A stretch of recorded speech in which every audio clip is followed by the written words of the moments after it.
서울고등법원이 사랑의 교회 오정현 목사 위임 무효 판결을 내렸습니다.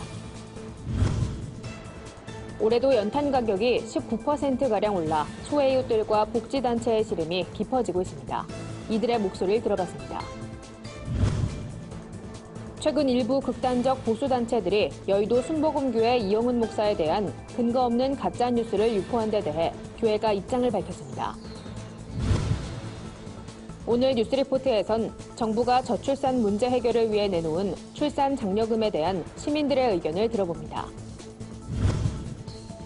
정교회의 최고 지도자인 바르톨로메오스 세계 총대주교가 한국을 방문했습니다.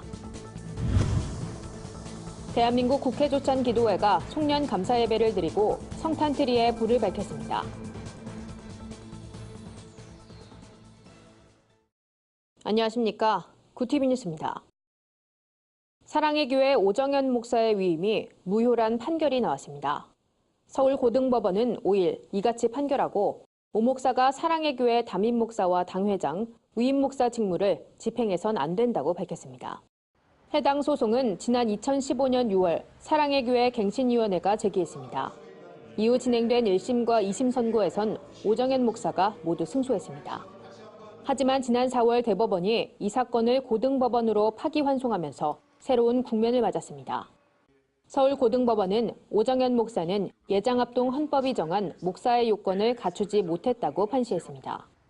사랑의 교회 갱신위원회 관계자는 이번 판결에 대해 당연한 결과이며 고등법원이 정확히 판결했다고 밝혔습니다. 사랑의 교회는 이번 판결에 대해 한 지역교회의 문제가 아니라 한국교회 전체, 더 나아가 종교단체가 수용하기 어려운 내용이라며 대법원 재상고 여부를 고민하고 있습니다. 오 목사가 위임 목사 직무를 수행할 수 없게 됨에 따라 교회가 어떤 움직임을 보일지 귀추가 주목됩니다. 정부가 올해도 연탄 가격을 19%가량 인상했죠. 겨우내 1,000장 이상의 연탄을 쓰는 소외이웃들은 벌써부터 한숨만 짓고 있는데요. 이들을 돕는 복지단체 관계자들도 걱정이 되긴 마찬가지입니다. 홍희연 기자가 현장의 목소리를 들어봤습니다. 서울의 마지막 달동네로 불리는 중계동 백사마을입니다. 이곳은 아직도 600여 가구가 연탄을 뗄 만큼 낙후된 지역입니다. 백사마을뿐만이 아닙니다. 전국에 연탄을 난방 연료로 사용하는 이들은 약 14만여 가구. 한 장당 1,000원에 육박하는 연탄 가격이 부담스러운 상황입니다.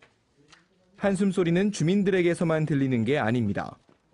20년째 소외이웃을 돕는 밥상 공동체 복지재단 허기복 대표는 연탄 가격 인상으로 냉골에서 겨울밤을 지내는 이웃이 늘어날 것이라며 비판의 목소리를 높였습니다. 연탄 가격을 고시를 해서 얼마, 어느 정도, 언제쯤 인상을 한다. 이렇게 해야 최소한도로 그래도 연탄 떼는 분들 준비를 하지 않겠습니까? 연탄을 떼는 가구 대부분은 월 평균 소득 30만 원 안팎의 저소득층입니다. 때문에 밥상 공동체와 같은 복지단체의 도움은 필수적입니다. 하지만 올해는 연탄 기부 상황도 좋지 않습니다. 연탄 후원이 적은 걸로 끝나는 문제가 아니라 그만큼 연탄을 겨울나는 에너지 빈곤층을 위한 연탄 나눔이 부족하다 보니까 아무래도 추운 우리나라가 될 것 같아서 정부가 연탄 가격 인상을 철회할 가능성은 매우 적습니다. 환경 대책을 같이 하는 국제사회의 기준에 맞춰 가격을 올릴 수밖에 없다는 입장입니다. 일단 전국 6만 3천여 가구에 연탄 쿠폰을 월 40만 원씩 발급해 도움을 주겠다는 계획을 내놨지만 수요의 절반에도 못 미치는 수준이라 상황을 감당하기엔 역부족입니다. 당국 관계자는 수년째 연탄 지원액을 늘리고 있고 차상위 계층 이하 저소득층 모두에게 혜택을 주고 있어 큰 문제가 되지 않는다는 의견을 내놨습니다. 저는 이제 기초수급자, 차상위 계층, 소외계층이라면 65세 이상의 이제 독거노인 가구나 한부모이나 장애인 가구에 대해서는 소득 수준에 관계없이 이렇게 넓은 폭에 다 지원을 하고 있고요. 복지단체 관계자는 가정용 연탄과 영업용 연탄 금액을 달리하는 연탄 가격 이원화가 실질적인 대책이 될 거라고 강조했습니다.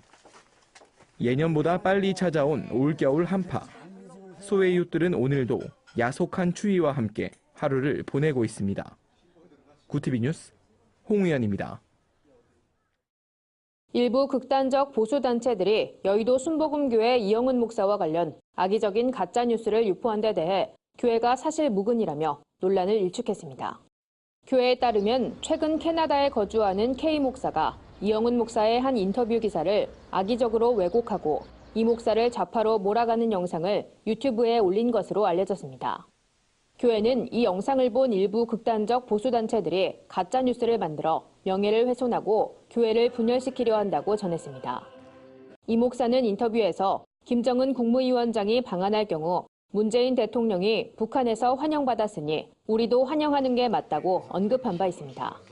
남북이 평화통일을 위해 대화하고 협력해야 한다는 취지의 발언이 왜곡돼 유포된 겁니다. 이에 대해 교회는 이 목사는 북한에서 공산주의를 피해 남하한 4대째 기독교 신앙인이라며 반공주의자며 자유민주주의 대한민국을 사랑하는 보수주의자라고 밝혔습니다. 한편 여의도 순복음교회는 지난 2007년 인도적 의료 지원을 위해 평양에 심장 전문병원 건립을 시작했으나 지난 2010년 5.24 제재 조치로 인해 공사가 중단된 상태입니다.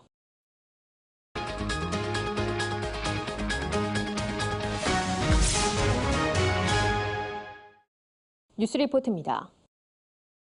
요즘 저출산 문제가 사회 문제를 넘어 국가적 위기까지 초래할 수 있다는 분석이 나오고 있습니다. 실제 조사를 살펴봐도 1970년 통계를 작성한 이래 처음으로 우리나라 신생아 수가 35만 명대로 추락했는데요. 정부는 최근 저출산 문제 해결을 위해 출산 장려금이란 대책을 내놨습니다. 내년 10월부터 아이를 낳은 산모 1인당 250만 원의 출산 장려금을 지급하는 게 그 골자입니다. 아직 확정된 내용이 아닌데도 이 파격적인 정책에 논란이 끊이질 않고 있는데요. 출산 장려금만으론 저출산 문제를 근본적으로 해결할 수 없다는 의견입니다. 구체적인 쟁점은 무엇인지 한혜인 기자가 짚어봤습니다.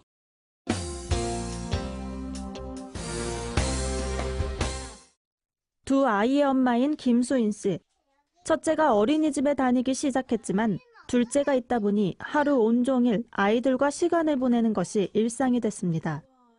하루 24시간을 꼬박 아이들과 붙어서 생활하기 때문에 저의 시간이 없고 그리고 늘 불안하고 아이들이 성장할수록 육아에 대한 고민이 깊어지는 건 비단 수인 씨만의 문제는 아닙니다. 혼자 아기를 키워야 하는 독박 육아나 출산 후의 경력 단절에 대한 부담도 상당합니다. 직장을 다니다가 육아하는 1년 동안에는 쉬었다가 다시 복직을 할 때 눈치가 보이는 것도 있고 정규직이 아니라면 사실 복직을 하기가 어렵다고. 통계청에 따르면 2017년 합계 출산율은 1.05명. 저출산 문제 해결을 위해 정부는 250만 원의 출산 장려금을 지급하겠다고 밝혔습니다. 예산결산특별위원회 심사와 본회의 처리가 남았지만 여야 모두 동의한 상태여서 통과될 가능성이 높은 법안으로 꼽힙니다. 출산 장려금 250만 원, 과연 출산을 장려할 수 있을까요? 전문가와 시민들은 문제의 심각성에 비해 정책이 미비하다는 의견입니다.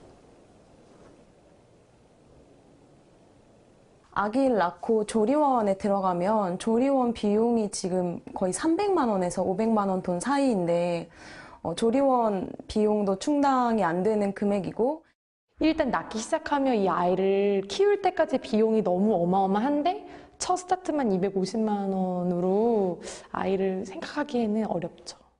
이와 관련 전문가들은 부모의 육아휴직 보장이나 영유아 보육시설 확충 등 사회 구조적인 문제가 해결되는 것이 우선이라고 말합니다. 마음 놓고 맡길 데가 없는 거예요. 보장이 잘 안 돼 있으니까 아기를 안 놓는 거거든요. 이게 악순환이거든요. 정부에서 우선 할 수 있는 거, 영유아 보육시설을 안정적으로 확충을 한다든지 임신 출산부들의 그 육아휴직 보트 시스템적으로 이게 딱 되어지지 않는 한. 반면 이번 대책이 저출산 문제에 대해 사회 전반적인 관심을 촉구하는 계기가 됐다는 의견도 나옵니다.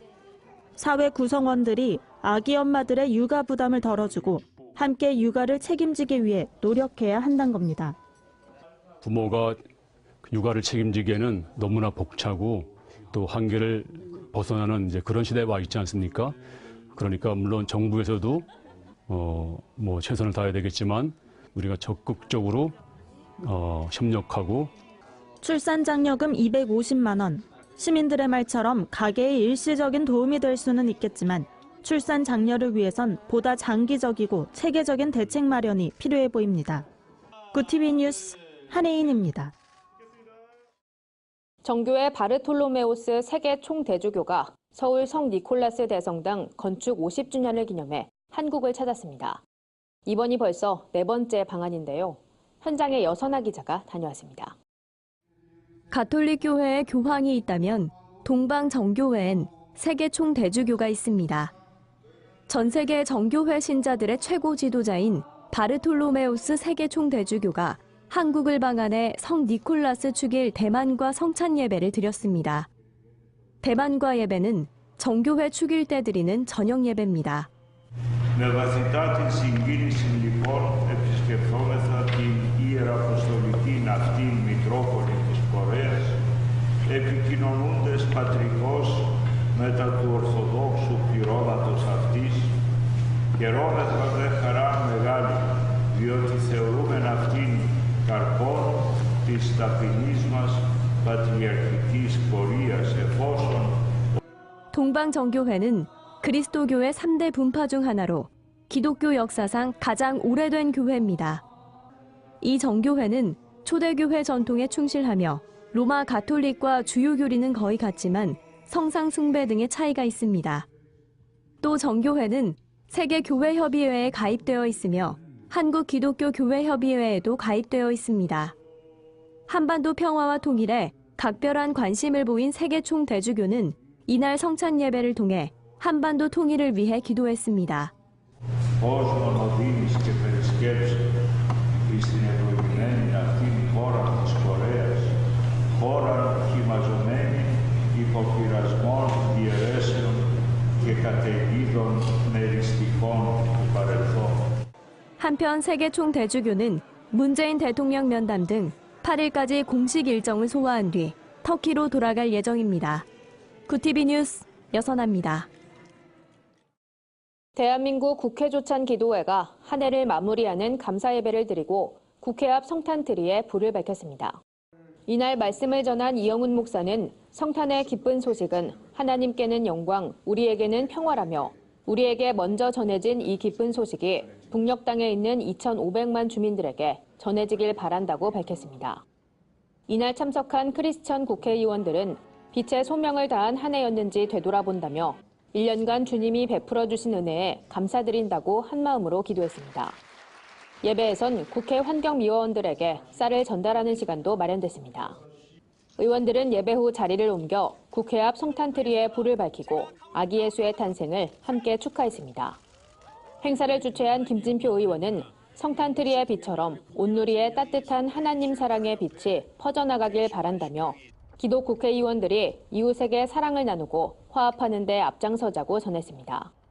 한편 국회는 지난 2014년부터 매년 성탄트리를 설치해 성탄절을 기념하고 있습니다.